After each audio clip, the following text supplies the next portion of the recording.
The Canadian Nuclear Safety Commission held a live broadcast today on December 10, 2013, and John Barrett was one of the many who asserted radiation from nuclear power plants was no different than background radiation. All of us are exposed to radiation constantly.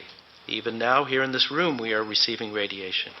It comes from the sun, from rocks in the ground, from our food. We had some radiation for breakfast this morning. If we stepped outside for a walk, we would receive background radiation that exceeds GE Hitachi's levels by a factor of 1,600. The nuclear creatures acting as moderators never corrected them, so I guess it's up to humans like me and you to remind the world that background radiation from the sun, background radiation from bananas, background radiation from potatoes and rocks or water are all indigenous to Earth, and no one is asking or concerned about those radiations. All life is acclimated to that low-level background radiation over billions of years.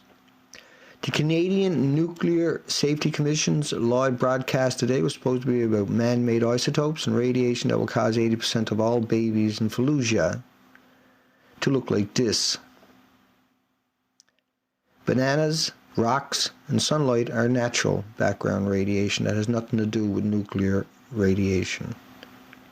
Farmers do not wear these expensive outfits to harvest potatoes or bananas, and the only people that wear these outfits are nuclear workers, because nuclear radiation is supposed to be in a sarcophagus for 1 billion years. Otherwise, children who are born will look like this.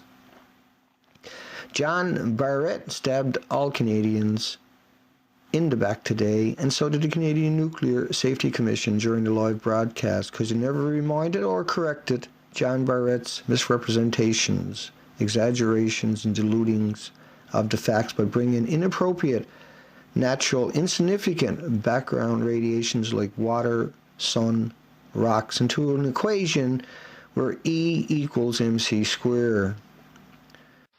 I use these examples to bring forward an important point. Yes, there is radiation involved in this plant's operation, but the quantities are so low that they do not represent a threat to public safety or the environment.